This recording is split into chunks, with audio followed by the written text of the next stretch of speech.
അത്യധികം നന്മകൾ നൽകി അനുഗ്രഹിക്കുമാറാകട്ടെ. परमेश्वर इन दिनों में उनको और आशीष दे के आगे बढ़ाए। നാം നമ്മൾ പ്രാർത്ഥിച്ചുകൊണ്ടിരിക്കുന്ന തുടർന്നും ഓർത്ത് പ്രാർത്ഥിക്കുക. हम प्रार्थना करते रहते हैं, आगे भी हम प्रार्थना करेंगे। ഇന്ന് പകൽക്കാലം കടന്നു വന്ന എല്ലാവർക്കും യേശുക്രിസ്തുവിന്റെ നാമത്തിൽ സ്നേഹവന്ദനം. आज सुबह आए हुए सभी लोगों को प्रभु यीशु मसीह नाम से प्रेम भरा सलाम। ഒരു പ്രഭാതം കൂടെ കാണുവാൻ കർത്താവ് നമുക്ക് അവസരം ഒരുക്കിയതിനായി ഞാൻ ദൈവത്തെ സ്തുതിക്കുന്നു, സ്തോത്രം ചെയ്യുന്നു. और एक सुबह का दिन परमेश्वर देखने के लिए सहायता किया, इसलिए परमेश्वर को धन्यवाद देते हैं। അതെ, എത്രയോ പേര് ഈ ലോകത്ത് നിന്ന് മാറ്റപ്പെട്ടപ്പോൾ ഒരു പകൽക്കാലം കൂടെ കാണുവാൻ ദൈവം നമുക്ക് അവസരം ഒരുക്കി. कितने लोग इस दुनिया को छोड़ के जाने के समय हमें और एक दिन देखने के लिए परमेश्वर ने सहायता किया है। അത് നമ്മുടെ കഴിവോ മിടുക്കോ ഒന്നും കൊണ്ടല്ല, ദൈവത്തിന്റെ കൃപയാണ്. वो हमारा कोई काबिलियत की वजह से नहीं है, परमेश्वर के अनुग्रह है। കാരണം ദൈവം നമ്മെ അത്രത്തോളം സ്നേഹിക്കുന്നു, നമ്മെ പരിപാലിക്കുന്നു. क्योंकि परमेश्वर हमें उतना प्रेम करते हैं, उतना सहायता करते हैं। ആ സന്നിധിയിൽ അതിരാവിലെ എഴുന്നേറ്റ് വന്ന് മഹത്വപ്പെടുത്തുക, ദൈവത്തിൽ നിന്ന് നന്മകൾ പ്രാപിക്കുക എന്നുള്ളത് ഏറ്റവും അനുഗ്രഹകരമായ ഒരു കാര്യമാണ്. उस चरण में आकर जो है परमेश्वर का आराधना करना और अनुग्रह को प्राप्त करना सबसे बड़ी बात। അങ്ങനെയെങ്കിൽ ഇന്ന് പകൽക്കാലവും നമുക്ക് ദൈവസന്നിധിയിൽ നിന്നും എന്തെങ്കിലും പ്രാപിക്കണമെന്നുള്ള ഒരുക്കത്തോടു കൂടെ ആയിരിക്കാം. इसीलिए आज भी हम परमेश्वर के चरणों में कुछ तो प्राप्त करने के उस तैयारी से रहते हैं। കാരണം നമ്മൾ അതിരാവിലെ നമ്മുടെ ഉറക്കമെല്ലാം കളഞ്ഞ് വന്നിരിക്കുന്നത് വെറുതെ വന്ന് ഇരുന്നിട്ട് പോകുവാനല്ല, എന്തെങ്കിലും പ്രാപിക്കുവാനുള്ള ഒരുക്കത്തോടെ ആയിരിക്കാം. क्योंकि हम जो है अपना नींद खराब करके उठ के आकर बैठते हैं सुबह सुबह, वो कुछ प्राप्त करने के लिए है। ആമേൻ. അങ്ങനെയെങ്കിൽ പ്രൈസ് ദി ലോർഡ്, ആ ദൈവസന്നിധിയിൽ നമുക്ക് പ്രാർത്ഥനയോടുകൂടെ തന്നെ ആയിരിക്കാം. तो ऐसा है तो हम उस प्रभु के चरणों में प्रार्थना के साथ बैठेंगे। ആ ദൈവാത്മാവ് ഇന്ന് പകൽക്കാലം നമ്മോട് സംസാരിക്കുമാറാകട്ടെ. परमेश्वर की आत्मा आज हमसे बात करे। ഇന്ന് പകൽക്കാലം നമുക്ക് ചിന്തയ്ക്കായി ഒരു വേദഭാഗം വായിക്കാം. आज के दिन के लिए सोचने के लिए हम एक वचन पढ़ेंगे। ഗലാത്യർക്ക് എഴുതിയ ലേഖനം 6-ാം അധ്യായം അതിന്റെ 14-ാം വാക്യം. गलातियों की किताब 6 उसका 16। ഗലാത്യർക്ക് എഴുതിയ ലേഖനം അതിന്റെ 6-ാം അധ്യായത്തിന്റെ 14-ാം വാക്യം നമ്മൾ ഇങ്ങനെ വായിക്കുന്നു. गलातियों की किताब 6 उसका 14 आयत हम ऐसा पढ़ते हैं। എനിക്കോ നമ്മുടെ കർത്താവായ യേശു ക്രിസ്തുവിന്റെ ക്രൂശിലല്ലാതെ പ്രശംസിപ്പാൻ ഇടവരരുത്. അവനാൽ ലോകം എനിക്കും ഞാൻ ലോകത്തിനും ക്രൂശിക്കപ്പെട്ടിരിക്കുന്നു. आमीन। पर ऐसा ना हो कि मैं और किसी बात का घमंड करूं, केवल हमारे प्रभु यीशु मसीह के क्रूस का, जिसके द्वारा संसार मेरी दृष्टि में और मैं संसार की दृष्टि में क्रूस पर चढ़ाया गया हूँ। आमीन। ഇന്ന് പകൽക്കാലം ഞാന് സംസാരിക്കാൻ ആഗ്രഹിക്കുന്നത് എന്റെ പ്രശംസ ക്രൂശിലാണ്. तो मैं जो आज विषय में बात करना चाहता हूँ वो ये है कि मेरा जो घमंड है वो क्रूस पे है। അല്ലെങ്കിൽ ഞാൻ പ്രശംസിക്കുന്നത് ക്രൂശിലാണ്. नहीं तो मैं जो है जो घमंड करता हूँ, प्रशंसा पाता हूँ, वो क्रूस पे है।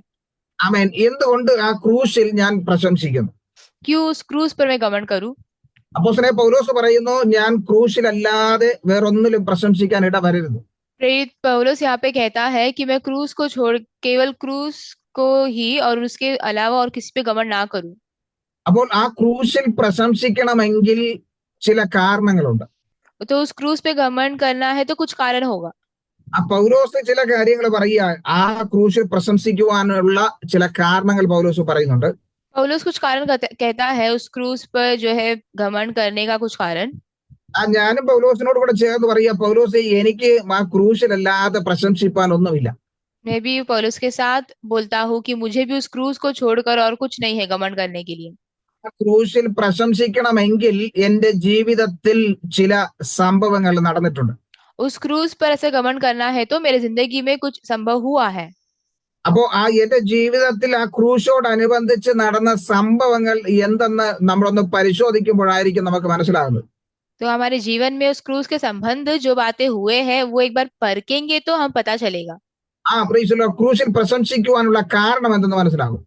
क्रूस पे प्रशंसा करने का कारण क्या है पता चलेगा। ഇവിടെ പൗലോസ് പറയുന്നത് ക്രൂശിലല്ലാതെ പ്രശംസിപ്പാൻ വേറെ ഒന്നിനും അവസരം ഒരുക്കരുതെന്ന. पौलुस कहता है क्रूस को छोड़कर कुछ भी जो है घमंड करने का कारण ना बने।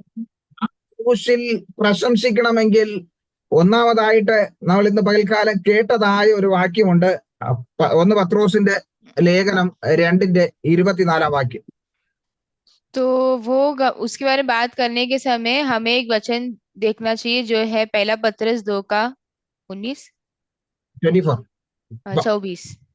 Praise Lord. 1 പത്രോസ് 2-ാം അധ്യായം അതിന്റെ 24-ാം വാക്യം. पहला पतरस 2 का 24वां आयत। അവിടെ നാം വായിക്കുന്നത്, നാം പാപം സംബന്ധിച്ച് മരിച്ച് നീതിക്ക് ജീവിക്കേണ്ടതിന് അവൻ തന്റെ ശരീരത്തിൽ നമ്മുടെ പാപങ്ങളെ ചുമന്നുകൊണ്ട് ക്രൂശിന്മേൽ കയറി അവന്റെ അടിപ്പിണരുകളാൽ നിങ്ങൾക്ക് സൗഖ്യം വന്നിരിക്കുന്നു. आमीन। वहां पे ऐसा लिखा है, वह आप ही हमारे पापों को अपनी देह पर लिए हुए क्रूस पर चढ़ गया, जिससे हम पापों के लिए मर कर के धार्मिकता के लिए जीवन बिताए। उसी के मार खाने से तुम चंगे हुए हो। आमीन। അവൻ പത്രോസ് പറയുന്നത്, ഒന്ന്, അവൻ എന്നെ സൗഖ്യമാക്കി. यहाँ पे पतरस कहता है, पहली बात तो वो मुझे चंगा किया है। ദൈവത്തിന്റെ വചനം ഞാൻ നിന്നെ സൗഖ്യമാക്കാമെന്നല്ല, परमेश्वर का वचन मैं तुमको चंगा करेगा करके नहीं है, ആമേൻ, പ്രൈസ് ലോർഡ്, എപ്പോഴെങ്കിലും സൗഖ്യം നൽകാമെന്നല്ല പറഞ്ഞത്, या फिर कभी भी तुम्हें चंगा करूंगा करके नहीं है, ഞാൻ സൗഖ്യം നൽകിയിരിക്കുന്നു. मैं चंगा कर चुका हूँ। അത് എപ്പോഴാ നൽകി കഴിഞ്ഞത്? वो कभी कर दिया था। 2000 വർഷങ്ങൾക്ക് മുമ്പ് യേശുക്രിസ്തു കാൽവരി ക്രൂശിൽ മരിക്കുമ്പോൾ 2000 साल पहले प्रभु यीशु मसीह उस कलवरी क्रूस से मरने के समय യേശുക്രിസ്തുവിന്റെ ക്രൂശീകരണത്തോടു കൂടെ ലഭിച്ചതാണ് ഈ സൗഖ്യം. वो यीशु मसीह के क्रूस के द्वारा, क्रूशित होने के द्वारा मिला गया हुआ है ये चंगाई। ആ കർത്താവ് നമുക്ക് സൗഖ്യം തന്നു കഴിഞ്ഞു. परमेश्वर ने हमें चंगा दे चुके हैं। എന്നാൽ നമ്മൾ अनेകർ ഇന്നും പ്രാർത്ഥിക്കുന്നത്, കർത്താവേ സൗഖ്യം തരേണമേ തരേണമെന്ന്. परंतु हम में से अनेक लोग यही प्रार्थना करते हैं कि पिता जो है हमें चंगाई दो करके। എന്നാൽ ഇവിടെ വചനം പറയുന്നു, സൗഖ്യം വന്നിരിക്കുന്നു, ആ സൗഖ്യം നൽകി കഴിഞ്ഞു, അത് നമ്മൾ പ്രാപിച്ചെടുക്കുക. लेकिन यह वचन कहता है कि चंगाई दे चुका है, तो वो हमें क्या है, प्राप्त करना है। അതെ, നമ്മൾ വിശ്വാസത്തോടുകൂടെ ആ രോഗ സൗഖ്യത്തെ പ്രാപിച്ചെടുക്കുക ചെയ്യേണ്ടത്. हम विश्वास के द्वारा उस रोग से हमें चंगाई प्राप्त करना है। കാരണം നാം പാപം സംബന്ധിച്ച് മരിച്ച് നീതിക്ക് ജീവിക്കേണ്ടതിന്, क्योंकि हम जो है पाप करके वो जो धार्मिकता को प्राप्त करने किया അതെ, नहीं, പാപത്തിൽ മരിച്ചിട്ട് ആ നീതിക്ക് വേണ്ടി ജീവിക്കുമ്പോൾ യേശു സൗഖ്യം തന്നു കഴിഞ്ഞു. पाप में मरकर उस धार्मिकता को प्राप्त करने के समय हम क्या है उसमें मर चुके हैं। കാരണം യേശു ക്രിസ്തു നമ്മുടെ പാപങ്ങളെ ചുമന്നുകൊണ്ട് കാൽവരി ക്രൂശിൽ യാഗമായി തീർന്നു. क्योंकि यीशु मसीह हमारे पापों के लिए क्रूस पर मरे थे। യേശു ക്രിസ്തുവിന്റെ ഓരോ അടിപ്പിണരും നമ്മുടെ രോഗസൗഖ്യമായി മാറി. तो है यीशु मसीह के कोड़े खाने से हमें चंगा हुए हैं। അതുകൊണ്ട് നമ്മൾ രോഗസൗഖ്യം തരേണമെന്നല്ല, ആമേ, സൗഖ്യം നൽകിയതിനായി സ്തോത്രം പറഞ്ഞ് അത് പ്രാപിച്ചെടുക്കുക. तो ये जो है हमें जो है चंगा मिलेगा करके नहीं, बल्कि चंगाई मिल चुका है करके बोल के प्रार्थना करना है। എന്നാൽ ആ രോഗത്തിന്റെ കാഠിന്യം, രോഗത്തിന്റെ അവസ്ഥ എന്തെന്ന് യെശയ്യാ പ്രവചനം വിളിച്ചു പറയുന്നുണ്ട്. परंतु उसका जो है यशायाह में लिखा, യെശയ്യാ പ്രവചനം 1-ാം അധ്യായത്തിന്റെ 4-ാം വാക്യത്തിലേക്ക് കടന്നു ചെല്ലുമ്പോൾ ആ രോഗം വന്നതിന്റെ കാരണം പറയുന്നുണ്ട്. यशायाह का किताब उसका पहला अध्याय उसके 4थे अध्याय जाने से वहां पे कारण दिया गया है। ആമേൻ. അവിടെ ഇങ്ങനെ പറയുന്നു, അയ്യോ പാപമുള്ള ജാതി, അകൃത്യഭാരം ചുമക്കുന്ന ജനം, ദുഷ്പ്രവർത്തിക്കാരുടെ സന്തതി, വഷളായി നടക്കുന്ന മക്കൾ, അവർ യഹോവയെ ഉപേക്ഷിച്ച് ഇസ്രായേലിന്റെ പരിശുദ്ധനെ നിരസിച്ച് പുറകോട്ട് മാറിക്കളഞ്ഞു. आमीन। 1:4. तो वो जो है पहला अध्याय उसका 4 में ऐसा लिखा है, हाय यह जाति पाप से कैसी भरी है, यह समाज अधर्म से कैसे लदा हुआ है, इस वंश के लोग कैसे कुकर्मी है, ये लड़के बाले कैसे बिगड़े हुए हैं। उन्होंने यहोवा को छोड़ दिया, उन्होंने इस्राएल के पवित्र को तुच्छ जाना है, वे पराये बनकर दूर हो गए हैं। आमीन। ദൈവത്തിൽ നിന്നും അകന്നു പോയപ്പോൾ അവർ രോഗികളായി തീർന്നു. तो परमेश्वर दूर होने के समय वो बीमार हो गए, रोगी हो गए। കാരണം പാപം അകൃത്യവും വഹിക്കുന്നത് കൊണ്ട് രോഗിയായി തീർന്നു. क्योंकि पाप की वजह से क्या है वो रोगी बन जाते हैं। എന്നാൽ ആ രോഗത്തിന്റെ കാഠിന്യം അതിന്റെ 6-ാം വാക്യത്തിൽ നമ്മൾ വായിക്കുന്നു. परंतु वो रोग का जो गहराई है उसके 6वां आयत में हम पढ़ते हैं, അവിടെ പറയുന്നത് അടി തൊട്ട് മുടി വരെ ഒരു സുഖവുമില്ല. वहां पे ऐसा लिखा है कि जो है कुछ भी जो है शुरुआत से लेके ऊपर से लेके नीचे तक कोई भी जो है आरोग्यता नहीं है। അവിടെ പറയുന്നത് അടി തൊട്ട് മുടി വരെ ഒരു സുഖവുമില്ല, മുറിവും ചതവും പഴുത്ത വ്രണവും മാത്രമേ ഉള്ളൂ, അവയെ ഞെക്കി കഴുകിയിട്ടില്ല, വെച്ച് കെട്ടിയിട്ടില്ല, എണ്ണ പുരട്ടി ശമിപ്പിച്ചിട്ടുമില്ല. तो वहां पे वचन में चटवायत में ऐसा लिखा है कि नख से सिर तक कहीं भी कुछ आरोग्यता नहीं, केवल चोट और कोड़े की मार के चिन्ह और सड़े हुए घाव है, जो ना दबाए गए, ना बांधे गए, ना तेल लगाकर निर्माए गए हैं। आमीन। ഇവിടെ പറയുന്നത് അടി തൊട്ട് മുടി വരെ ഒരു സുഖവുമില്ല. और फिर लिखा है कि नख से लेके सिर तक है, कोई भी कुछ भी आरोग्यता नहीं है। നമ്മൾ അത് രാവിലെ എണീക്കുമ്പോഴേ പറയാറുണ്ട്, ഒരു സുഖവുമില്ല. तो वहाँ पे हम बोलते हैं, सुबह उठ के हम बोलते हैं कि हमें कोई आरोग्यता नहीं है करके। നമ്മുടെ മലയാളികളുടെ പ്രത്യേക ഒരു ഇതാ എന്താ വിശേഷം എന്ന് ചോദിച്ചാൽ ഒരു സുഖവുമില്ല. जैसे कि अगर हमारे मलयालियों को अगर हम पूछते हैं कि कैसा तबीयत कैसा है, तो वो ऐसे ही बोलते हैं कि तबीयत बिल्कुल भी ठीक नहीं है। ഒരിക്കലും സന്തോഷമായിരിക്കുന്നു സുഖമായിരിക്കുന്നു എന്ന് കേൾക്കാൻ കഴിയത്തില്ല. कभी भी हम जो है खुशी से है, हम ठीक है करके हम नहीं सुन पाते हैं। പക്ഷെ ഹിന്ദിക്കാർ ചോദിച്ചാൽ അവർ പറയും ആമേ നല്ലതെന്നേ പറയത്തുള്ളൂ, ठीक എന്നേ പറയത്തുള്ളൂ. परंतु हिंदी में ऐसा पूछेंगे तो वो पहले यही बोलते हैं कि ठीक है। Praise the Lord. അവർ നല്ലതെന്നേ പറയത്തുള്ളൂ, സുഖം ഉണ്ടെന്നേ പറയത്തുള്ളൂ. वो ठीक है, अच्छा है, यही बोलते हैं। പക്ഷെ മലയാളികൾ പറയുന്നത് ഒരു സുഖവും ഇല്ല. तो अगर मलयाली, अगर हम कोई मलयाली से पूछेंगे तो बोलेंगे हाँ कुछ ठीक नहीं है। സുഖമില്ലെന്ന് പറയുന്നത് കൊണ്ട് തന്നെ പിന്നെ അസുഖമായിട്ട് माറും. फिर वो ठीक नहीं है करके बोलने के समय ही उनको कुछ रोग हो जाता है। എന്നാൽ നമ്മുടെ ജീവിതത്തിൽ എന്തെങ്കിലും പ്രശ്നം ഉണ്ടെങ്കിലും ആമേ സന്തോഷകരമായിരിക്കുന്നു സുഖമായിരിക്കുന്നു എന്ന് പറഞ്ഞു നോക്കിയേ. लेकिन कुछ भी हमारे जीवन में प्रश्न होने के समय हाँ सब ठीक है, खुश है करके बोलकर देखिए। നമ്മുടെ ആമേൻ ശരീരം മൊത്തവും അത് ഏറ്റെടുത്ത് ഉള്ള അസുഖത്തെയും കൂടെ മാറ്റിത്തരും. हमारा शरीर वो लेकर वो जो रोग है उससे भी हटा देंगे। നമ്മുടെ ക്ഷീണങ്ങളെല്ലാം തനിയെ അങ്ങ് മാറിപ്പോകും. हमारा जो कोई भी थकावट है अपने आप चले जाएगा। എന്നാൽ നമ്മൾ പറയുന്നത് ഒരു സുഖവുമില്ല. परंतु हम कहते हैं क्या है, कोई भी ठीक नहीं है। അതുകൊണ്ട് ഇവിടെ പറയുന്നത് അടി തൊട്ട് മുടി വരെ ഒരു സൗഖ്യവും ഇല്ലെന്നാ പറയുന്നത്. इसलिए बोला है कि ये जो ऊपर से लेकर नीचे तक कोई भी जो है नहीं है ठीक करके। ആമേൻ. എന്നിട്ട് പറയുന്നത് ഒന്ന് രണ്ട് വിഷയങ്ങൾ പറയുന്നുണ്ട്. മുറിവും ചതവുമാണ്. और फिर बोलते हैं कि जो है गाँव के बारे में, പ്രൈസ് ദി ലോർഡ്. മുറിവും ചതവും. चोट और कोड़े के बारे में। Price the Lord. ഈ മുറിവ് എങ്ങനെയാ പറ്റുന്നത്? तो कैसे गाँव होता है? മുറിവ് പലപ്പോഴും മറ്റുള്ളവരിൽ നിന്ന് ലഭിക്കുന്നതാണ് ഈ മുറിവുകൾ. कई बार ये जो गाँव जो होता है, चोट जो होता है, वो दूसरों से मिलता है। മറ്റുള്ളവരിൽ നിന്ന് നമുക്ക് ലഭിക്കുന്ന മുറിവുകൾ അത് നമ്മെ എപ്പോഴും വേദനിപ്പിക്കും. जो दूसरों से मिलता है चोट है, वो हमेशा हमको दर्द देता है। ചിലപ്പോൾ ഒരു പ്രാവശ്യം ആയിരിക്കും അവർ മുറിപ്പെടുത്തുന്നത്, പക്ഷെ നമ്മൾ അത് എപ്പോഴും ഓർത്തോർത്ത് അതിനെ വലുതാക്കും. हो सकता है उन्होंने एक बार चोट दिया होगा, परंतु हम उसे सोच सोच कर उसको और बड़ा करते हैं। രണ്ടാമത് അവിടെ പറയുന്ന ഈ ചതവ് എന്ന് പറഞ്ഞാൽ നമ്മളായിട്ട് വരുന്ന ചതവാണ്.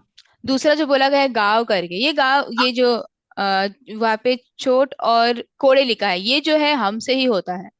Price the Lord. നമുക്കറിയാം കല്ലറയിൽ കിടന്ന മനുഷ്യൻ സ്വയമായിട്ട് ചതയ്ക്കുമായിരുന്നു. हमें पता है वो जो है जगह में, हाँ, कब्र के यहाँ पे जो रहता है वो क्या, वो अपने आप को ही कर रहा था। ഭൂതഗ്രസ്തൻ അവൻ തന്നെ ഉപദ്രവിച്ചുകൊണ്ടിരിക്കുന്നത് നമുക്ക് കാണാൻ കഴിയും. वो जो भूत पकड़ा हुआ था, वो जो अपने आप को ही वो घाव जो है चोट दे रहा था। അവന്റെ ശരീരം തന്നെത്താൻ ഉപദ്രവിച്ച് അത് മുറിപ്പെടുത്തിക്കൊണ്ട് അല്ലെങ്കിൽ ചതച്ചുകൊണ്ടേ ഇരിക്കുന്നത് കാണുവാൻ കഴിയും. अपने आप को सता कर अपने आप को ही, अपने शरीर को ही वो स्वयं ही घाव दे रहा था, हम देख सकते हैं वहां पर। അപ്പോൾ ഇവിടെ രണ്ട് രീതിയിലുള്ള ആമേൻ പ്രശ്നമാണ് പറയുന്നത്. तो यहाँ पे दो प्रकार की जो है समस्या को बताया गया है। മറ്റുള്ളവരിൽ നിന്ന് ലഭിക്കുന്ന മുറിവുകൾ, दूसरों से प्राप्त करने वाले जो घाव है। രണ്ടാമത് നാം നമ്മെ തന്നെ ഉപദ്രവിക്കുന്നത്. दूसरा है जो हम अपने आप को ही सताते हैं। എന്നാൽ പ്രൈസ് ദി ലോർഡ്, മറ്റുള്ളവരിൽ നിന്ന് ലഭിക്കുന്ന മുറിവുകൾ അത് പെട്ടെന്ന് അതങ്ങ് ഉണങ്ങിപ്പോകണമെന്നില്ല. परंतु दूसरों से जो मिलता हुआ घाव है वो जल्दी ही सूख जाना ये संभव नहीं है। അത് ഉണങ്ങിപ്പോകണമെങ്കിൽ അത് ഹൃദയപൂർവ്വം ക്ഷമിച്ചാൽ മാത്രമേ അത് ഉണങ്ങിപ്പോകത്തുള്ളൂ. वो अगर सूख जाना है तो वो हृदय की ओर से ही हो सकता है। അത് അനേകരുടെ ജീവിതത്തിൽ നോക്കിക്കഴിഞ്ഞാൽ അത് ക്ഷമിക്കാൻ പറ്റത്തില്ല. बहुत से जनों के हम देखेंगे तो वो जो है निकालने नहीं होता है। പുറത്തുകൂടെ പറയും കുഴപ്പമില്ല എന്ന്, പക്ഷെ അകത്ത് ക്ഷമിക്കാത്തത് കൊണ്ട് അവർക്കൊരിക്കലും ആമേൻ തമ്മിൽ സംസാരിക്കാനോ തമ്മിൽ സ്നേഹിക്കാനോ കഴിയും. बाहर से कहते हैं कि ठीक हो गया है करके, परंतु क्योंकि अंदर वो रखा हुआ है बोल के वे लोग आपस में माफ करने के लिए या आपस में उसे भूल जाने के लिए नहीं होता है। തമ്മിൽ ക്ഷമിക്കാതെയും തമ്മിൽ സ്നേഹിക്കാതെയും ഇരിക്കുന്നത് കൊണ്ട് ആ മുറിവ് ഒരിക്കലും ഉണങ്ങത്തില്ല. आपस आपस में माफ नहीं करने की वजह से या आपस में एक दूसरे से प्रेम नहीं करने की वजह से वो गांव जो है वो जो है चंगा नहीं होता है। ആ കാരണം അത് അവിടെ നിന്ന് വലുതായിട്ട് എന്താ സംഭവിക്കുന്നത്? क्योंकि वहां से वो बड़ा होकर फिर क्या होता है। അവ ഇവിടെ പറയുന്നത് അത് ആ, എന്താ പുഴുത്ത വ്രണവും പുഴുത്ത വ്രണമായി അത് അത് അങ്ങനെ തന്നെ നിൽക്കുന്നു. क्योंकि यहाँ पर ऐसा बोला गया है कि वो जो है दबाए जाने के सड़े हुए गांव के समान होता है। തടയുക. ആമേൻ, പ്രൈസ് അത് പുഴുത്തിരിക്കുക. वो पूरा सड़ा हुआ करके लिखा है। അത് പ്രൈസ് ശുദ്ധീകരണം പ്രാപിക്കണം. അത് वो जो है उसको शुद्ध होना है जरूरी। അപ്പോൾ ആ മുറിവ് എന്നേക്കുമായി ഉണങ്ങി പോകണമെങ്കിൽ तो अगर वो गांव हमेशा के लिए सूख कर जाना है तो ഹൃദയപൂർവ്വം അത് ക്ഷമിക്കണം. वो हृदय पूर्वक अंदर से होना चाहिए। അപ്പൊ ഹൃദയം കൊണ്ട് അത് ക്ഷമിക്കുമ്പോൾ ആ മുറിവുകൾ ഉണങ്ങുവാൻ കഴിയും. तो अगर वो हृदय पूर्वक जो है उसको अगर माफ करेंगे तो वो गांव चंगा होगा। ആ ഹൃദയം കൊണ്ട് എങ്ങനെയാ ക്ഷമിക്കുന്നത്? कैसे हृदय से हम माफ कर सकते हैं। പറയുന്നത് അതിനെ ഞെക്കി കഴുകണം. हमें बोला गया है कि उसे दबा कर निकालना है। ഒന്ന് ചിന്തിച്ചു നോക്കി, ആമേൻ, ഒരു വ്രണത്തെ ഒന്ന് ഞെക്കി കഴുകുമ്പോൾ എന്തായിരിക്കും? जैसे सोच के देखिए गांव को दबा कर निकालने से में कैसा लगता है। നല്ല സുഖമായിരിക്കും അല്ലെ? अच्छा अच्छा लगता है ना। എന്റെ ജീവിതത്തിൽ ഞാൻ അത് അനുഭവിച്ചിട്ടുണ്ട്. मेरी जिंदगी में मैंने अनुभव किया है। ആ എന്റെ കുഞ്ഞിലെ പ്രൈസലോട് എനിക്ക് മുറിവ് പറ്റിക്കഴിഞ്ഞാൽ എന്റെ മാതാവ് അത് കഴുകി അതിനെ മരുന്ന് വയ്ക്കും. तो बचपन जब गाँव होने के लगने के समय जो मेरी माता थे वो जो है उसे मलहम लगा के ठीक करते थे। എനിക്ക് ഒത്തിരി മുറിവുകൾ പറ്റാറുണ്ട്. അപ്പൊ എന്റെ മാതാവ് ആ നല്ല ചൂട് വെള്ളം കൊണ്ട് അതിനെ നന്നായിട്ട് കഴുകി ഞെക്കി അതിൽ മരുന്ന് വയ്ക്കും. तो ऐसा बहुत चोट लगते थे तो मेरी जो माँ है वो ऐसा गर्म पानी रख के उसे दबा कर निकाल कर वैसे मलहम लगाते थे। അത് 1-2 ദിവസം കൊണ്ട് പെട്ടെന്ന് അങ്ങ് ഉണങ്ങി കിട്ടും. और वो 1-2 दिन में ही जल्दी ही सूख जाता था। അപ്പൊ ഇതിനെ നമ്മളൊന്ന് ഞെക്കി അതിനകത്തുള്ള എല്ലാവിധമാകുന്ന അശുദ്ധിയും പുറത്തെടുക്കണം. तो ये दबा कर उसके अंदर जो कुछ भी अशुद्धता है उसे हमें निकालना है बाहर। എന്നിട്ട് അതിനെ വെച്ച് കെട്ടണം. और फिर उसे बांधना है। എന്നിട്ട് എണ്ണ പുരട്ടി അത് ശമിപ്പിക്കണം. फिर वो तेल लगा के उसे ठीक करना है। ഇത് ഞെക്കുമ്പോൾ നല്ല വേദന ഉണ്ടാകും. ये दबाने के समय अच्छा दर्द देगा। ആ വേദന അനുഭവിക്കുന്നത് ഒരു വലിയ ആശ്വാസത്തിന് വേണ്ടി മാത്രമാണ്. वो दर्द जो है बढ़ेगा आश्वास के लिए रहेगा। അപ്പോ ഇവിടെ വചനം പറയുന്നത് ആമേൻ, ഈ പഴുത്തിരിക്കുന്ന വ്രണങ്ങളെല്ലാം എന്ത് ചെയ്യണം? ഒന്ന് ഞെക്കി കഴുകണം. तो ये वचन क्या कहता है कि जो कुछ भी ये पका हुआ ये गाँव है ये सबको क्या हमें दबा कर निकालना है। എന്നാൽ മാത്രമേ നമ്മുടെ ജീവിതത്തിൽ പറ്റിയിരിക്കുന്ന മുറിവുകൾ ഉണങ്ങിപ്പോകത്തുള്ളൂ. तभी ही हमारी जिंदगी में जो हुआ हुआ गाँव है उसे हम निकाल पाएंगे। അതെ, മറ്റുള്ളവരിൽ നിന്ന് നമുക്ക് ലഭിച്ചതായ മുറിപ്പാടുകൾ മാറിപ്പോണമെങ്കിൽ ആമേൻ അല്പവേദന സഹിച്ച് മനഃപൂർവ്വമായി അത് ക്ഷമിക്കുക. तो दूसरों से जब भी वो लगा हुआ गाँव जो है वो निकालना है तो वो माफ करके वो जो वो निकाल देना है पूरा। അപ്പോൾ ആമേൻ പൂർണ്ണമായ ഒരു സൗഖ്യം നമുക്ക് പ്രാപിച്ചെടുക്കാൻ കഴിയും. तभी ही संपूर्ण रीति से एक जो है चंगाई हमें मिल सकता है। ആമേൻ, എത്രത്തോളം നമ്മൾ ക്ഷമിക്കുവാൻ തയ്യാറാകുമോ അത്രത്തോളം ആമേൻ വ്രണത്തിന് സൗഖ്യം ലഭിക്കും. जितना हम क्षमा करने के तैयार होते हैं उतना जो है वो गाँव से ठीक होने के लिए होता है। അല്ലാതെ നമ്മൾ അതിനെക്കുറിച്ച് ഓർത്തുകൊണ്ടിരുന്നാൽ ശത്രു അതിനെ വലുതാക്കിയേ ചെയ്യത്തുള്ളൂ. नहीं तो जो है हम उसके बारे में से सोचते रहेंगे अगर तो शैतान बस उसको बड़ा करते रहेगा। അതാ പറഞ്ഞ രണ്ടുപേർ തമ്മിലുള്ള ഒരു വിഷയത്തിൽ മൂന്നാമതൊരാൾ ഇടപെട്ട് കഴിഞ്ഞാൽ ആ വിഷയം ചെറുതാകുകയല്ല, വലുതാകത്തേ ഉള്ളൂ. इसीलिए हम जो है बताया है कि जो है 2 जन के बीच में जब होता है तीसरा जन अगर आता है तो वो बस बड़ा ही होते जाता है। കാരണം പ്രീസലോട് ചിലർ ഇതിനെ ഇടയ്ക്ക് കയറി പ്രവേശിക്കും. कि कोई जो है इसके बीच में ऐसा काम कर सकता है। രണ്ടുപേര് തമ്മിലുള്ള വിഷയമായിരിക്കും, അതിനിടയ്ക്ക് ചിലർ വന്നിട്ട് അതിനെ ആ വിഷയം സോൾവ് ചെയ്യാൻ വരണമെന്ന് പറയും. 2 जन के बीच में वो विषय होता है लेकिन तीसरा जन ये बोल के आता है कि वो सॉल्व करे बोल के आते हैं। നിങ്ങളെ തമ്മിൽ അടുപ്പിക്കാം, നിങ്ങളെ തമ്മിൽ രമ്യമാക്കാമെന്ന് പറഞ്ഞിട്ടാ വരുന്നേ. तुम दोनों के बीच में जो है मेल मिलाप करेंगे करके बोल के आते हैं। പക്ഷെ ഈ നടുക്ക് നിൽക്കുന്ന വ്യക്തി യാതൊരു കാരണവശാലും ഇവരെ തമ്മിൽ അടുപ്പിക്കുന്നില്ല. परंतु वो जो बीच वाला व्यक्ति है वो कुछ भी कारण हो जाए वो उनको एक नहीं कराता है। ആ രണ്ടുപേരെയും പറഞ്ഞ് വിശ്വസിപ്പിക്കും, നിങ്ങൾ സ്നേഹത്തിൽ നിൽക്കണം, ക്ഷമിക്കണം, സഹിക്കണമെന്ന്. वो दोनों जन को बोलेंगे कि तुम प्रेम में रुकना है सब सह के रुकना है करके। യാതൊരു കാരണവശാലും ഇവരെ തമ്മിൽ അടുപ്പിക്കത്തില്ല. परंतु वो जो है कुछ भी हो जाए आपस में जो है एक नहीं कराएंगे। അവരെ തമ്മിൽ അകറ്റുവാൻ കഴിയിൽ പരമാവധി ശ്രമിക്കും. वो उन दोनों के बीच में दरार लाने के लिए अपनी पूरी कोशिश करेंगे। ആമേൻ. എന്നിട്ട് പ്രൈസലോട് അവരുടെ മധ്യേ ഒരു ഹീറോ ആയിട്ട് നിൽക്കും. फिर उनके बीच में जो है हीरो बन के रुकेंगे। പ്രൈസലോ, ഞാനിത് വെറുതെ പറയുന്നതല്ല. ആമേൻ. എന്റെ ജീവിതത്തിൽ ആമേൻ കഴിഞ്ഞ നാളുകൾ ഞാൻ അനുഭവിച്ചതാണ്. तो ये जो है मैं ऐसे नहीं बोल रहा हूँ, पिछले दिनों में मेरे जीवन में ये सब मैंने अनुभव किया है। അതുകൊണ്ട് അങ്ങനെയുള്ള വിഷയം വരുമ്പോൾ അങ്ങനെയുള്ള ആൾക്കാരെ ഇതിൽ ഉൾപ്പെടുത്താതെ तो ऐसा विषय आने के समय वैसे किसी को इसमें बीच में नहीं लाते हुए കർത്താവിന്റെ കരങ്ങളിലേക്ക് ഏൽപ്പിച്ച് ആമെ പ്രാർത്ഥിച്ച് അതിൽ വിജയം നേടുക. परमेश्वर के जो है हाथों में देकर उसे प्रार्थना करके उसे विजय प्राप्त करना है। ആമേൻ. ഇവിടെ വചനം പറയുന്നത് ആ വ്രണങ്ങളെല്ലാം കരിഞ്ഞ് ഉണങ്ങണമെങ്കിൽ അത് ഞെക്കി കഴുകണം. जिसे वचन में लिखा है सब जो है वो ठीक होना है तो उसे जो है दबाकर पूरा निकालना पड़ेगा। അതിനുശേഷം വെച്ച് കെട്ടി എണ്ണ പുരട്ടി उसके ശമിപ്പിക്കുക. बाद उसे बांध कर तेल लगा के मलम लगा के उसे ठीक करना है। അപ്പൊ ഇവിടെ തിരുവചനം പറയുന്നു, ഒന്നാമത് ആമേൻ അങ്ങനെ ചെയ്തത് കൊണ്ട് അവൻ എന്നെ സൗഖ്യമാക്കി. तो जो है वहां पे लिखा है कि वैसा करने के द्वारा जो है वो मुझे चंगा किया। അല്ലാതെ അത് വെറുതെ ഇരുന്നുകൊണ്ട് സൗഖ്യമായതല്ല. वो ऐसे रहकर चंगा नहीं हुआ, ആമേൻ ചെയ്യേണ്ട ചില കാര്യങ്ങൾ ചെയ്തപ്പോൾ അവൻ എന്നെ സൗഖ്യമാക്കി. कुछ करने के बाद किया है तो वो मुझे चंगा किया है। Amen. Praise the Lord. Pathros പറയുന്നു, ആമേൻ ഞാൻ ആയിരുന്ന അവസ്ഥ, ആമേൻ ഈ അവസ്ഥയിൽ നിന്നാണ് എന്നെ ദൈവം സൗഖ്യമാക്കിയത്. पतरस कहता है कि मैं जो अवस्था में था ये अवस्था से परमेश्वर ने मुझे बाहर निकाला है। ആമേൻ. യെശയ്യാവ് പറയുന്നു ആ അവസ്ഥ എത്ര കാഠിന്യമായിരുന്നു എന്ന്. यशायाह कहता है कि कितना वो कठिन था या कड़वा था वो समय। ആമേൻ. Praise the Lord. രണ്ടാമതായിട്ട് എഫെസ്യ ലേഖനത്തിൽ നമ്മൾ ഇങ്ങനെ വായിക്കുന്നു. दूसरा हम इफिसी की किताब में ऐसा लिखा है, എഫെസ്യർക്ക് എഴുതിയ ലേഖനം 2-ാം അധ്യായത്തിന്റെ 14-ാം വാക്യം.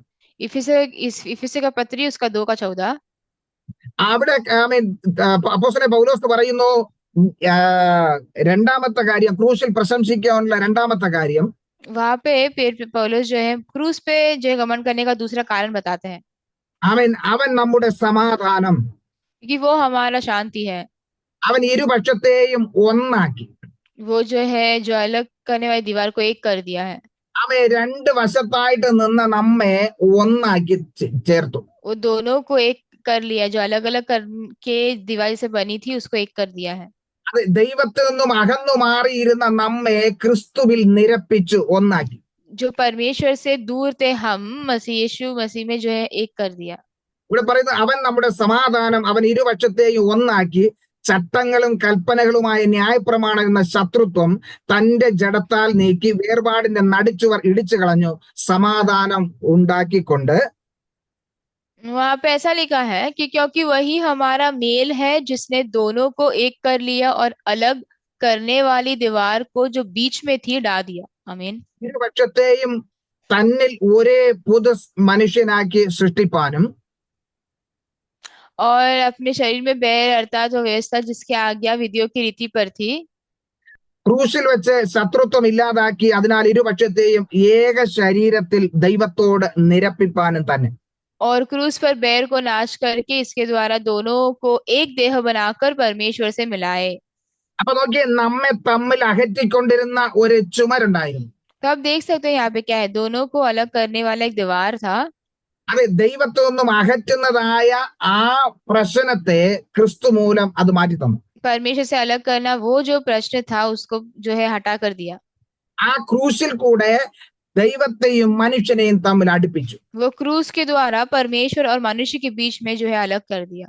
നഷ്ടപ്പെട്ടതായ ആ ദൈവിക സാന്നിധ്യത്തിലേക്ക് നമ്മെ മടക്കി കൊണ്ടുവന്നു. एक कर दिया और जो नष्ट हो गया था जो परमेश्वर का चरण था वो भी एक हो गया।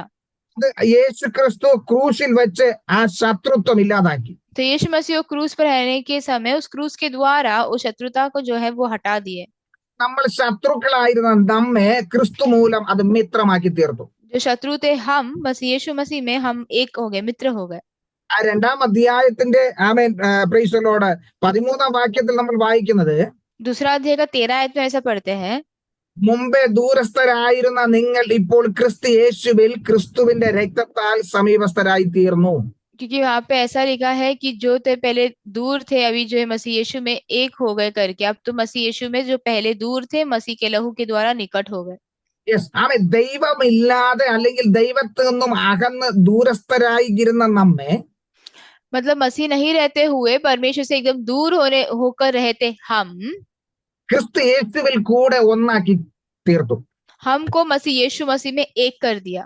അത് ആ ക്രൂശ് ആണ് നമ്മെ ഒന്നാക്കിയത്. वो क्रूस है जो हमको एक किया है। ആ ക്രൂശിലെ യാഗത്താൽ യേശു ക്രിസ്തു നമ്മെ ഒന്നാക്കി തീർത്തു. वो क्रूस में दिया बलिदान की वजह से प्रभु यीशु मसीह के द्वारा हम एक हो चुके हैं। അപ്പോൾ ആ ക്രൂശിലെ മരണത്തോടെ നമ്മെ ഒന്നാക്കി ചേർത്തത് കൊണ്ട് तो क्रूस के मौत के द्वारा हम एक होने की वजह से അപ്പോസ്തലനായ പൗലോസ് പറയുന്നു, ഞാൻ ആ ക്രൂശിൽ പ്രശംസിക്കും. प्रेरित पौलुस कहता है मैं उस क्रूस पर प्रशंसा करूंगा। അതുകൊണ്ടാ പറഞ്ഞത് എനിക്ക് ആ ക്രൂശിലല്ലാതെ വേറെ ഒന്നിലും പ്രശംസയില്ലെന്ന്. इसीलिए उसने ऐसा कहा कि उस क्रूस को छोड़कर कुछ नहीं है मुझे घमंड करने के लिए। ഈ ലോകത്തിൽ എന്തെങ്കിലും ലഭിച്ചാലും ഇല്ല എങ്കിലും അതെനിക്കൊരു വിഷയമല്ല. ये दुनिया में मुझे कुछ मिले या ना मिले वो कोई विषय नहीं है। ഈ ലോകത്തിലെ ആമേൻ സ്ഥാനങ്ങളും മാനങ്ങളും ഒന്നും എനിക്കൊരു വിഷയമല്ല. ये दुनिया के स्थान और सम्मान ये कुछ मेरा काम नहीं है। ഇവിടത്തെ ഒരു അധികാരമോ ഒരു കസേരയോ ഒന്നും അല്ല എനിക്ക് വിഷയം. इधर का कोई अधिकार या कुछ पद नहीं है। ആമേ എന്റെ വിഷയം ആ ക്രൂശ് മാത്രമാണ്. मेरा विषय है वो सिर्फ क्रूस। ആ ക്രൂശിൽ യേശു മരിക്കാതിരുന്നെങ്കിൽ എനിക്കിതൊന്നും ലഭിക്കത്തില്ലായിരുന്നു. वो क्रूस पे हम नहीं मरते, वो वे नहीं मरते तो ये मुझे ये सब नहीं मिलता था। അത് മനസ്സിലാക്കിയ പൗലോസ് പറയുന്നു, ആ ക്രിസ്തുവിന്റെ ക്രൂശാണ് ആമേൻ ഞങ്ങളെ നിരപ്പിച്ചത്. ये समझो पौलुस कहता है वो क्रूस है, वो मसीह का क्रूस है जो हमें एक किया है।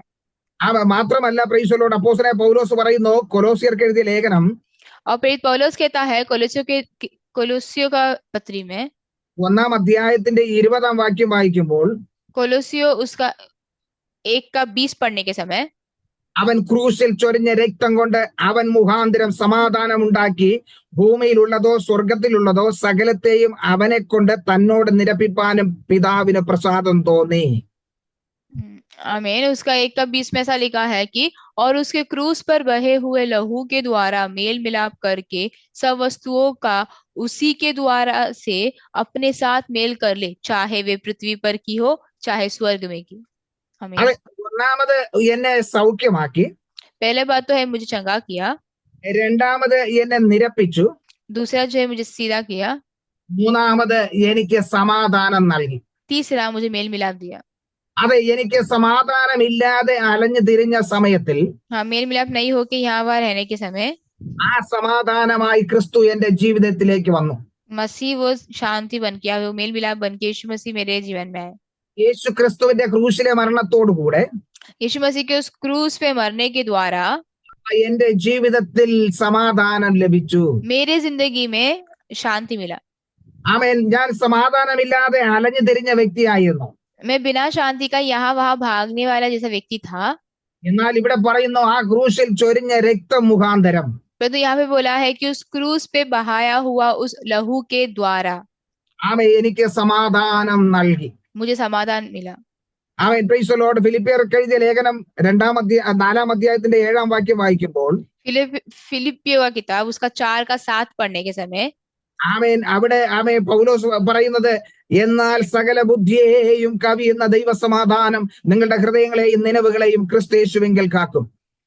वचन वहां पे वैसा लिखा है कि तब परमेश्वर की शांति जो समझ से बिल्कुल परे है तुम्हारे हृदय और तुम्हारे विचारों को मसीह यीशु में सुरक्षित रखेगी। അതെ, എന്നാൽ സകല ബുദ്ധിയെയും കവിയുന്ന ദൈവിക സമാധാനം. क्योंकि वहां पे ऐसा लिखा है परमेश्वर की शांति जो समझ से बिल्कुल परे है। അതെ, നമുക്കൊരിക്കലും അത് ചിന്തിക്കാൻ കഴിയത്തില്ല, നമുക്കൊരിക്കലും അത് പ്രാപിക്കാൻ ശ്രമിച്ചാൽ ലഭിക്കത്തില്ല. हम कभी सोच नहीं सकते हैं, हम प्राप्त करने के बारे में इच्छा रखिए तो भी प्राप्त नहीं कर पाते हैं। ഈ ലോകത്തിലെ എന്തൊക്കെ സമാധാനം നമ്മൾ നേടുവാൻ ശ്രമിച്ചാലും അതെല്ലാം താൽക്കാലികമാണ്. ये दुनिया के कोई भी शांति को प्राप्त करने की कोशिश करते हैं वो सिर्फ थोड़े समय के लिए है। എന്നാൽ ആ ദൈവിക സമാധാനം ആമേൻ പറയുന്നത് സകല ബുദ്ധിയെയും കവിയുന്ന സമാധാനം. परंतु परमेश्वर का समाधान जो है सारे बुद्धि को जो है पूर्ण करने वाला। ആമേൻ. ഈ ലോകത്തിലെ ഒരു വ്യക്തിക്ക് നൽകുവാൻ കഴിയാത്ത സമാധാനം. तो इसीलिए जो है कोई भी ये शांति को दे नहीं सकता वैसा जो शांति है। അവൻ ഇവിടുന്ന് പ്രാപിക്കുന്നതെല്ലാം താൽക്കാലികമാണെങ്കിൽ നിത്യമായ സമാധാനം ക്രൂശിലെ മരണത്തോടെ ലഭിച്ചു എന്ന് പൗലോസ് പറയുന്നു. पौलुस कहता हम कुछ शांति प्राप्त करने के समय उसका जो मौत है वो हमें अनंतता का शांति को देता है। ആ ദൈവിക സമാധാനം ക്രൂശിലെ മരണത്തോടു കൂടെ നമുക്ക് ലഭിച്ചുവെങ്കിൽ वो मसीह का शांति जो है उस क्रूस के द्वारा हमें मिलने के समय ഇവിടെ പ്രൈസ് ദി ലോർഡ് പൗലോസ് പറയുന്നു, ആമേൻ, ഏത് അവസ്ഥയിലാണ് നാം ആയിരുന്നത്? तो पौलुस ये बताते हैं कि कौन सी अवस्था में हम पहले थे। കൊലോസ്യർക്ക് എഴുതിയ ലേഖനം 2-ാം അധ്യായത്തിന്റെ 14-ാം വാക്യത്തിലേക്ക് ചെല്ലുമ്പോൾ कोलोसे किताब उसका दूसरा अध्याय उसका 14 आयत में जाने के समय ആമേൻ അവിടെ പറയുന്നു, അതിക്രമങ്ങളൊക്കെയും നമ്മോട് ക്ഷമിച്ച ചട്ടങ്ങളാൽ നമുക്ക് വിരോധവും പ്രതികൂലവുമായിരുന്ന കയ്യെഴുത്ത് മായിച്ച് ക്രൂശിൽ തറച്ച് നടുവിൽ നിന്ന് നീക്കിക്കളഞ്ഞു. तो कोलोसे 2 का 14 में ऐसा लिखा है, और विधियों का वह लेख जो हमारे नाम पर और हमारे विरोध में था मिटा डाला, और उसको क्रूस पर कीलों से जुड़कर सामने से हटा दिया है। അതെ, നമ്മുടെ आमीन। അതിക്രമങ്ങൾ ആമേൻ എത്ര വലുതായിരുന്നു. तो जैसे लिखा है, हमारे जो विधियों का लेख है बहुत ज्यादा था, ആമേൻ അതിന്റെ ആ ചട്ടങ്ങളെല്ലാം അവൻ ക്രൂശിൽ തറച്ചു. वो सब कुछ उस क्रूस पे रख दिए। Price the Lord. ആ ക്രൂശ് മുഖാന്തരം സകലത്തെയും മായ്ച്ചു. वो क्रूस के द्वारा सब कुछ जो है मिटा दिया। ആമേൻ അവിടെ നിന്ന് നമുക്കൊരു പുതിയ അവസ്ഥയിലേക്ക് നമ്മെ കൊണ്ടുവന്നു. वहां से एक जो है नया अवस्था में लेके आए। അപ്പോൾ പ്രൈസ് ദി ലോർഡ്, ആ ക്രൂശ് മുഖാന്തരം ആമേൻ ഞങ്ങളുടെ സകല അതിക്രമങ്ങൾക്കും ഒരു പരിഹാരം വരുത്തി. तो उस क्रूस के द्वारा हमें हमारे जो है सारे विधियों पर जो है हमें पार किया। എന്ന് പറഞ്ഞാൽ മരണവും പ്രതീക്ഷിച്ചിരുന്ന ആ അവസ്ഥയിൽ നിന്നും मतलब जो है मृत्यु करके, मृत्यु को सोचकर या फिर उसे वो सोचकर हम रहने के समय, മരണത്തെ മുന്നിൽ കണ്ട് ജീവിച്ച സമയം मृत्यु को सामने देखकर उसमें वैसा जीवित रहने के समय മരണത്തിന്റെ ബന്ധനങ്ങളെ അഴിച്ച് സ്വതന്ത്രമാക്കി തന്നു. वो मृत्यु के बंधन से हटाकर हमें स्वतंत्र किए। ആമേൻ സമാധാനത്തിനായി ആശ്വാസത്തിനായി പലയിടത്തും ഓടി നടന്നു. शांति और आश्वास के लिए कई जगहों में भागे थे, എന്നാൽ ഒരിടത്തൊന്നും ലഭിക്കാതെ വന്നപ്പോൾ परंतु कहीं से भी नहीं मिलने के समय മരണം മാത്രം മുന്നിൽ കണ്ടിരുന്ന അവസ്ഥയിൽ നിന്നും मौत को सिर्फ सामने देखा हो अवस्थाओं में भी അവിടെ നിന്ന് ആമേൻ നമ്മുടെ കൈയെഴുത്ത് നമുക്ക് വിരോധമായി എഴുതി വച്ചിരുന്ന നിയമത്തെ മാറ്റി തന്നു. वहां पर भी हमारे विरोध में लिखा हुआ वो बातों में जो है उसमें बदलाव दिए। കാരണം ആമേൻ ആ കൈയെഴുത്ത് മൊത്തവും ആമേൻ നമ്മുടെ മരണത്തെ കുറിച്ച് മാത്രമേ ഉണ്ടായിരുന്നുള്ളൂ. क्योंकि वो जो लेख जो लिखा हुआ था वो सिर्फ हमारे मौत के बारे में ही था। പാപത്തിന്റെ ശമ്പളമായ മരണം നമ്മെ പിടികൂടാൻ വന്നപ്പോൾ पाप की मजदूरी मृत्यु जो हमें हमारी पीछा करने के समय നമുക്ക് പകരമായി യേശു കാൽവരി ക്രൂശിൽ യാഗമായി തീർന്നു. हमारे बदले में प्रभु यीशु मसीह कलवरी क्रूस पे जो है मारे गए। ആ യാഗത്താലാണ് ആമേൻ ഈ അതിക്രമങ്ങൾക്ക് ഒരു പരിഹാരം ഉണ്ടായത്. वो जो बलिदान के द्वारा जो है ये सब जो कुछ हो रहा था उसमें हमें एक हल मिला। മാത്രമല്ല അതിന്റെ 15-ാം വാക്യത്തിൽ നമ്മൾ വായിക്കുന്നത്, और उसको 15 में हम ऐसा पढ़ते हैं, ആമേൻ വാഴ്ചകളെയും അധികാരങ്ങളെയും ആയുധവർഗം വപ്പിച്ച് ക്രൂശിൽ അവരുടെ മേൽ ജയോത്സവം കൊണ്ടാടി അവരെ പരസ്യമായ കാഴ്ചയാക്കി. वहां पे लिखा है उसने प्रधानताओं और अधिकारों को अपने ऊपर से उतार कर उनका खुल्लम खुल्ला तमाशा बनाया। ആമേൻ പ്രൈസ് ദി ലോർഡ്. എന്ന് പറഞ്ഞാൽ നമ്മുടെ മേൽ ചില അധികാരങ്ങൾ ഉണ്ടായിരുന്നു, ചില ആമേൻ അധികാരങ്ങളും വാഴ്ചകളും നമ്മുടെ മേൽ കർത്തൃത്വം നടത്തുകയായിരുന്നു. मतलब ये था कि हमारे ऊपर कुछ अधिकार थे जो शत्रु कर रहा था, ആമേൻ അത് നമ്മെ അധീനപ്പെടുത്തി വെച്ചിരുന്ന സമയത്തിൽ वो हमें अधीन होकर रखने के समय में ആ ക്രൂശിലെ യേശുവിന്റെ മരണത്തോടുകൂടെ उस क्रूस में मसीह का जो है मौत के द्वारा ഇത് പറയുന്നു ജയോത്സവം കൊണ്ടാടി. वहां पे ऐसा लिखा है कि वो जय जयकार की ध्वनि सुनाई। ആമേൻ മാത്രമല്ല അവരെ പരസ്യ കാഴ്ചയാക്കി മാറ്റി. वही नहीं, वो कुल्लम कुल्लम तमाशा बनाया। അതെ, നമുക്ക് വിരോധമായി നിന്ന എല്ലാത്തെയും ആമേൻ കർത്താവ് പ്രൈസ് ദി ലോർഡ് പരസ്യമായ കാഴ്ചയാക്കി മാറ്റി. हाँ, तो वो ऐसे है कि जो हमारे विरोध जब था उन लोगों को जो कुल्लम कुल्लम तमाशा किया करके लिखा है। അതുകൊണ്ട് പൗലോസ് പറയുന്നു, ആമേൻ ഞാൻ ആ ക്രൂശിൽ പ്രശംസിക്കും. इसीलिए पौलुस कहता है कि मैं उस क्रूस पर आनंद करूंगा, घमंड आमीन। करूंगा। ക്രൂശിൽ പ്രശംസിക്കുവാനുള്ള കാരണങ്ങൾ ഇതാ. उस क्रूस में घमंड करने का कारण ये है, ആമേൻ പ്രൈസ് ദി ലോർഡ്. ആ ക്രൂശിലെ യാഗത്തോടു കൂടെയാണ് എനിക്ക് ജയോത്സവം കൊണ്ടാടാൻ കഴിഞ്ഞത്. उस क्रूस में जो है बलिदान हुआ उसके द्वारा ही मैं जय जयकार ललकार पाया। കാരണം 1 കൊരിന്ത്യർക്ക് എഴുതിയ ലേഖനം 15-ാം അധ്യായത്തിന്റെ 57-ാം വാക്യത്തിൽ നമ്മൾ ഇങ്ങനെ വായിക്കുന്നു, क्योंकि पहला कोरिन्थियों किताब उसका 15 अध्याय उसका 57 में से लिखा है, നമ്മുടെ കർത്താവായ യേശു ക്രിസ്തു മുഖാന്തരം നമുക്ക് ജയം നൽകുന്ന ദൈവത്തിന് സ്തോത്രം. वहां पे उसका 57 आयत में से लिखा है, परंतु परमेश्वर को धन्यवाद हो जो हमारे प्रभु यीशु के द्वारा हमारा जयवंत कराता है। കർത്താവായ യേശു ക്രിസ്തു മുഖാന്തരം നമുക്ക് ജയം നൽകുന്നു. प्रभु यीशु मसीह के द्वारा हमें जय जयकार मिलता है। അപ്പോ ആ ക്രൂശിലെ മരണം യേശു ക്രിസ്തുവിന്റെ മരണത്തോടെ നമുക്ക് ജയം നൽകി. तो मसीह का जो मौत है, उस क्रूस पे जो मौत है, उसके द्वारा क्या हमें जय मिला है। അതുകൊണ്ടാണ് യേശു ക്രിസ്തു പറഞ്ഞത്, ഈ ലോകത്തിൽ നിങ്ങൾക്ക് കഷ്ടമുണ്ട്, എങ്കിലും നിങ്ങൾ ധൈര്യപ്പെടുവീൻ. इसीलिए यीशु मसीह ने कहा कि दुनिया में तुम्हें कष्ट होगा, लेकिन तुम जो है धैर्य हो जाओ। ഞാൻ ഈ ലോകത്തെ ജയിച്ചിരിക്കുന്നു. मैं ये दुनिया को जीत चुका हूँ। നമുക്ക് മുമ്പായി നടക്കുന്ന കർത്താവ് ഒരു പരാജയപ്പെട്ട കർത്താവല്ല. तो हमारे सामने जो चल रहे हैं वो हारे हुए मसीह नहीं है। നമ്മെ നടത്തുന്ന ദൈവം പരാജയപ്പെട്ട ദൈവമല്ല. हमें चलाना परमेश्वर वो जो है हारे वाला परमेश्वर नहीं है। ആ ദൈവം മരിച്ചുപോയ ദൈവമല്ല. वो मर गए परमेश्वर नहीं है। മരണത്തെയും പാതാളത്തെയും ജയിച്ച ദൈവമാണ്. वो मौत और पाताल को जीता हुआ है। നമുക്ക് വിരോധമായി നിന്ന എല്ലാ കൈയെഴുത്തിനെയും മായ്ച്ചു കളഞ്ഞ ദൈവമാണ്. हमारे विरोध में जो है उस सबको, उस सारे लेखा को जो है पोछा हुआ है। നമുക്ക് സമാധാനം നൽകിയ ദൈവമാണ്. हमको शांति दिया हुआ परमेश्वर है। നമ്മുടെ അതിക്രമങ്ങളെ മായ്ച്ചു കളഞ്ഞ ദൈവമാണ്. हमारे जो कुछ हमारे विरोध आए हुए सभी को हटाया हुआ परमेश्वर है। നമ്മെ സൗഖ്യമാക്കിയ ദൈവമാണ്. हमें जो है चंगा किया परमेश्वर है। ആ ദൈവം നമുക്ക് മുൻപേ കടന്നു പോകുമ്പോൾ, वो परमेश्वर हमारे बीच में जाने के समय, ആ കർത്താവ് നമ്മോട് കൂടെയുള്ളപ്പോൾ, वो परमेश्वर हमारे साथ रहने के समय, വചനം പറയുന്നു, നമ്മൾ ഭ്രമിച്ചു പോകേണ്ട, ഭയപ്പെടേണ്ട. वचन लिखा है कि हम जो है भयभीत नहीं होना है।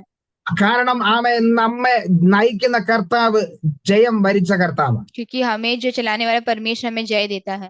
ആ കർത്താവിൽ ആശ്രയിക്കുന്നവർക്കും വിജയം ഉറപ്പാണ്. वो परमेश्वर पे जो आशा रखता है उसको विजय पक्का है। ആ കർത്താവിൽ ആശ്രയം വെച്ച് വിശ്വസിച്ചു പോകുന്ന ഒരു വ്യക്തിയും ലജ്ജിച്ചു പോകത്തില്ല. परमेश्वर पे जो आशा रख के चलता है उस कोई भी जो है लज्जित नहीं होता है।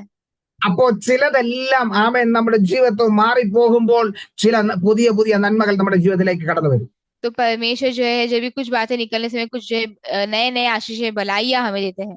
അത് ചിലതെല്ലാം നമ്മുടെ ജീവിതത്തിൽ മാറിപ്പോയേ മതിയാവും. कुछ तो हमसे जो है हमारे जीवन से दूर होना चाहिए। അപ്പോൾ മാത്രമേ ചില പുതിയത് പ്രാപിച്ചെടുക്കാൻ നമുക്ക് കഴിയത്തുള്ളൂ. तभी ही कुछ नया हम प्राप्त कर सकते हैं। അങ്ങനെയെങ്കിൽ ഇന്ന് പകൽക്കാലം പൗലോസിന് കൂടെ ചേർന്ന് പറയാൻ കഴിയുമോ? वैसे है तो क्या हम आज पौलुस के साथ बोल सकते हैं, ഞാൻ ആ ക്രൂശിലല്ലാതെ വേറെ ഒന്നിലും പ്രശംസിക്കത്തില്ല. मैं उस क्रूस के अलावा और किसी भी प्रशंसा नहीं करता हूँ। ലോകത്തിൽ എനിക്ക് എന്ത് തന്നെ ലഭിച്ചാലും ഞാൻ അതിലൊന്നിലും എന്റെ ശ്രദ്ധ പതിക്കത്തില്ല. ये दुनिया में चाहे कुछ भी जो है मिल जाए उसमें जो है मेरा ध्यान नहीं रहेगा। എന്റെ ശ്രദ്ധ മൊത്തം ആ ക്രൂശിലായിരിക്കും. मेरा ध्यान पूरा उस क्रूस पे रहेगा। കാരണം ആ ക്രൂശ് മുഖാന്തരമാണ് എനിക്കിതെല്ലാം പ്രാപിച്ചെടുക്കുവാൻ കഴിയുന്നത്. क्योंकि उस क्रूस के द्वारा ही मुझे ये सब कुछ प्राप्त करने मिला है। ഒന്ന് പിന്നിലോട്ട് ചിന്തിച്ചു നോക്കിയേ, കഴിഞ്ഞ കാലങ്ങളിലായിരുന്ന അവസ്ഥകൾ. थोड़ा पीछे मुड़ के देखिए जो पिछले दिनों में था वो अवस्था। എത്രയോ പ്രാവശ്യം ഈ ലോകത്ത് നിന്ന് മാറ്റപ്പെടുവാനുള്ള സാഹചര്യങ്ങൾ ജീവിതത്തിൽ കടന്നു വന്നു. कितने बार ये दुनिया से निकल जाने का अवस्था हुआ था। നിരാശയും ദുഃഖവും കണ്ണുനീരും എത്രയോ പ്രാവശ്യം ജീവിതത്തിൽ കടന്നു വന്നു. निराशा और दुख कितने बार जो जिंदगी में आया था।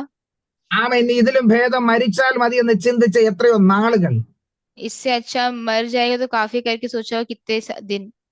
എന്നാൽ അവിടെ എല്ലാം കൂടെ ഇരുന്ന് നമ്മെ കൈപിടിച്ച് നടത്തിയ ദൈവം. परंतु ये जो है ये सभी चीजों में भी हमें हाथ पकड़कर चलाया परमेश्वर। ഇവിടെ പറയുന്നു, പ്രൈസ് ദി ലോർഡ്, നമുക്ക് വിജയം നൽകിയ ദൈവം. वो कहता है यहाँ पर कि हमें जो है विजय प्राप्त कराया परमेश्वर। നമ്മുടെ കർത്താവായ യേശു ക്രിസ്തു മുഖാന്തരം നമുക്ക് ജയം നൽകുന്ന ദൈവത്തിന് സ്തോത്രം. हमें हमारे प्रभु यीशु मसीह के द्वारा हमें जय देने वाला परमेश्वर को धन्यवाद। ഇന്ന് പകൽക്കാലം ഹൃദയം തുറന്ന് ഒന്ന് സ്തോത്രം പറയാൻ കഴിയുന്നുണ്ടോ? क्या इन दिनों में हृदय खोल के आप धन्यवाद बोलने के लिए हो रहा है क्या? നമ്മെ നടത്തിയ വിധങ്ങളെ ഓർത്തൊന്ന് ദൈവത്തെ സ്തുതിക്കാൻ കഴിയുന്നുണ്ടോ? हमें चलाया हुआ रास्ता सोचने के समय जो है धन्यवाद आता है क्या? Price the Lord. അങ്ങനെയെങ്കിൽ നിശ്ചയമായിട്ടും ആ ദൈവത്തിന് നമുക്ക് വീണ്ടും സമാധാനം പ്രാപിച്ചെടുക്കാൻ കഴിയും. वैसे तो निश्चय है कि उस परमेश्वर के द्वारा जो है हमें जो वो शांति मिलेगा। പൗലോസിനോട് കൂടെ ചേർന്ന് നമുക്ക് പറയുവാൻ കഴിയും, पौलुस के द्वारा होकर हम बोल पाएंगे, ആ ക്രൂശിലല്ലാതെ എനിക്ക് പ്രശംസിപ്പാൻ ഇടവരരുത്. ये क्रूस के अलावा मुझे और कोई भी घमंड करने के ना हो। അതിന്റെ കാരണം, ഒന്നാമത് അവൻ എന്നെ സൗഖ്യമാക്കി. कारण यह है कि वो मुझे चंगा किए है। രണ്ടാമത് അവൻ എന്നെ ദൈവത്തോട് നിരപ്പിച്ചു. दूसरा है कि वो परमेश्वर के साथ मुझे रखा है। മൂന്നാമത് എനിക്ക് സമാധാനം നൽകി. तीसरा है मेल मिलाप किया है।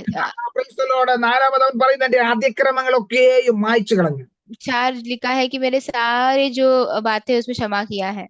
അഞ്ചാമത് അവൻ പറയുന്നു, അവൻ എനിക്ക് ജയോത്സവം നൽകി. पांचवा कहते हैं कि मुझे जय जयकार करने का कारण दिया है। ഒരിക്കലും സന്തോഷിക്കാൻ കഴിയാതിരുന്ന അവസ്ഥയില് कभी भी जो है खुश नहीं हो सके वैसा अवस्थाओं में भी। ഇനി ജീവിതത്തിൽ ഒരു സന്തോഷം വരുമോ എന്ന് ചിന്തിച്ച സാഹചര്യങ്ങളിൽ वो जो है अभी जिंदगी में एक खुशी है क्या करके सोचने के समय, उस समय में भी എന്നെ കരം പിടിച്ച് വിജയത്തിലേക്ക് നയിച്ച ദൈവം. मुझे हाथ पकड़कर जो है विजय की ओर लेके गया परमेश्वर।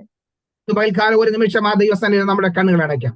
आज सुबह के समय आइए हम उन परमेश्वर के सामने अपने हृदय, हमारे आंखों को हम बंद करें। ഒരു നിമിഷം നമുക്ക് ആ ദൈവത്തോട് പ്രാർത്ഥിക്കാം. हम 1 मिनट उस परमेश्वर से प्रार्थना करें।